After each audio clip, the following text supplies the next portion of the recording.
Hi, today we will discuss the Indian Ocean Rim Association. The image that you see on the screen, that is the logo of this association. Please like this video, please share it and subscribe to this channel. Leave your comments in the comment section below.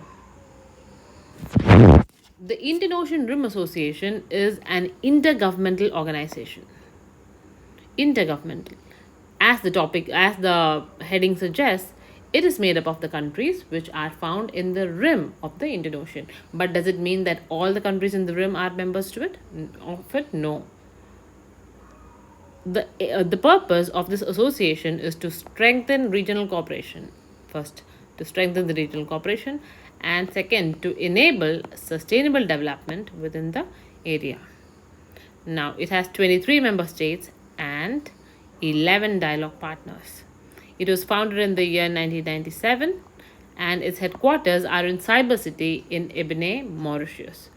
Now, if at all you don't remember the Cyber City part of it, it is important to remember Ebene in Mauritius.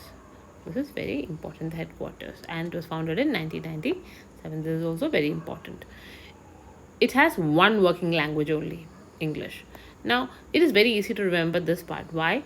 Because since we are talking about the Indian Ocean Rim countries, if you just even try to visualize it, you would realize that it would have countries from Africa, from Asia, as well as Australia. So if we need a language which will kind of unify all of that, which will be common to all of that, that would only be English. Now we are having a look at the member countries, okay, and those are the ones which are marked in dark green. Please ignore the ones which are marked in light green because they are meant to show you the dialogue partners, but they're not showing all the dialogue partners, so it's of no use. Okay, please pay attention to just what the things that I'm marking. Let's start from this corner.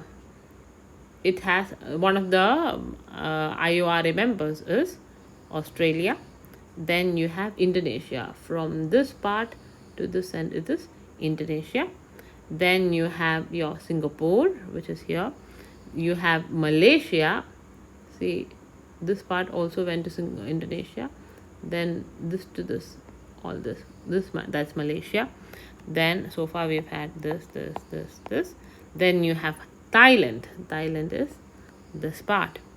Then coming near India, you have Sri Lanka. Then you have India. We have Bangladesh. Now Iran. Maldives. Maldives are here. Then you have your Seychelles. Seychelles would be here. Mauritius is here. Now you have Kenya, right? Rather than that, let's start over here. You have South Africa. You have your Mozambique. This is Madagascar, South Africa, Mozambique, Madagascar. Then you have Comoros. See, how can we ignore Comoros? This one over here, that is Comoros. Then you have Tanzania. That is Tanzania. That was Tanzania. Then you have your Kenya. Kenya is here. Kenya. And though this is not marked over here, this part, this is also a member, that is Somalia. Now, apart from this, we also have UAE, which is this tiny part over here. Then you have Oman, which is over here, and Yemen, which is over here. And in addition to all this, what do we have? We have France. See, the one which is marked in light green over here, it is actually not a dialogue partner, it is one of the members, that is France. Now that makes up your 23 member states. So as you can imagine, some of the states are notably not members.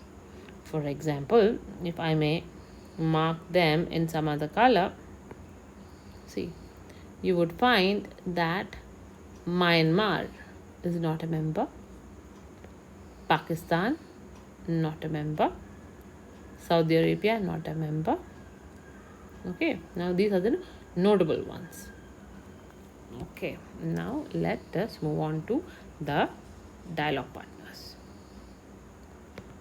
Now, there are 11 dialogue partners: China, Egypt, Germany, Italy, Japan, Saudi Arabia, South Korea, Russia, Turkey, United Kingdom, and United States. Now it's very easy to remember UK and US, as well as your China.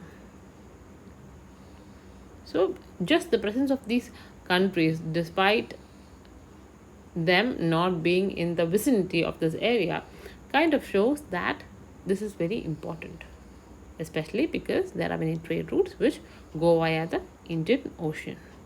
So there is a lot of strategic importance to this area and a lot of strategic importance to an association which is made up of members in the rim area. Now, the apex body of this organization is the Council of Foreign Ministers. That is the main body. And the function of the headquarters, which is otherwise known as the Coordinating Secretariat, is to manage, coordinate, service, and monitor the implementation of policy decisions, work programs, and projects. So, implementation of what all? The policy decisions, the work programs, and the projects which are adopted by the Council of Ministers. Mind you, when we say Council of Ministers, we are referring to the Council of Foreign Ministers. Now, this organization is also tripartite in nature. How tripartite in this case means?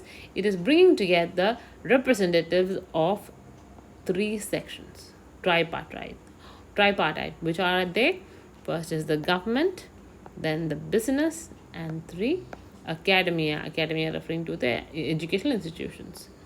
So they are bringing all of them to maximize the impact of this organization, maximize the impact of its policy decisions and its programs as well as its projects, to see to it that their policies are actually converted to real actions, real business decisions, and even lines of thought in educational institutions. Now, coming to IORA chair. Now, this is very important. The IORA chair heads the Council of Foreign Ministers for 2 years. So, how long do they have that tenure? 2 years. Now, India was the IORA head. Our foreign minister held this post between 2011 and 2013. Now, between 2021 and 2023, the foreign minister of Bangladesh, and this is very important, he's the outgoing one. The foreign minister of Bangladesh was the head of the Council of Ministers. He was the chair of IORA. Now, who will take over? The foreign minister of Sri Lanka will take over as chair of the council from Bangladesh. Now, this is also very, very important. Now, this organization, the Indian Ocean Rim Association, points out in its website that there are 6 priority areas for cooperation. However, what makes it interesting is that despite saying 6 areas for cooperation in a very, very clear manner, they go on to list 8 things. Now, let's have a look at them. First one is trade and investment, maritime safety and security, fisheries management, disaster risk management, blue economy, tourism and cultural exchanges, academic science and technology cooperation, and women's economic empowerment. This is important. Women's economic empowerment is not something that you would expect to see at an organization such as IORA.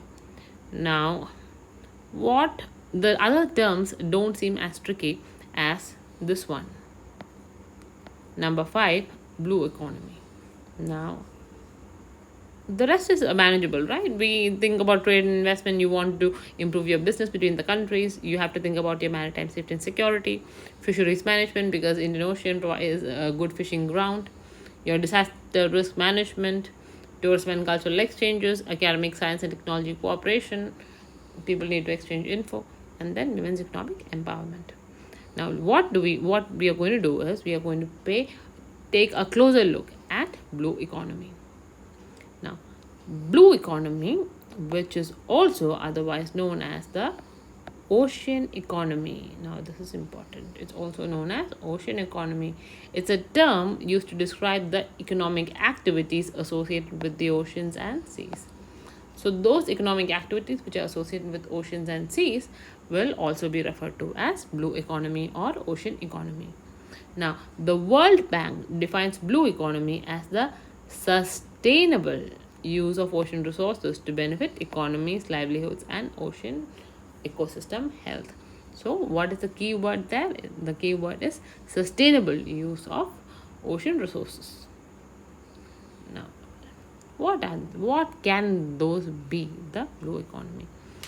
See, the blue economy uses smart shipping to lessen the impact on the environment. They create jobs, reduces poverty, and ends hunger. They conserve marine life and oceans. Makes sense. They protect coastal communities from the impacts of climate change. They tackle marine litter and oceans pollution. They tackle actions against illegal fishing. They would harness renewable energy, and they'll be based on sustainable fisheries. It is, of course, inclusive and improves the lives of all. Mind you, we're talking about inclusivity and we're talking about the Indian Ocean region, and China is a what? Is a dialogue partner. It's not a member, as you might remember. See, China's main interest would be in the South China Sea area, right? In this area. This is where it's trying to exert its influence on. Now, the organization as such is also saying that they are focusing on blue economy and they're talking about sustainable methods. Okay, let's see how as of now the organization has a lot of importance, and I think going ahead as well, because of the strategic importance of this particular area, it is going to stay in prominence, and its prominence may gradually improve with time as well. That's it. If you liked the video, kindly subscribe to this channel. Please like the video, please share it, and leave your comments in the comment section below. If you think that there are any new topics that I should take up, kindly let me know, or give me your honest feedback too. I would love to hear from you. Thank you very much.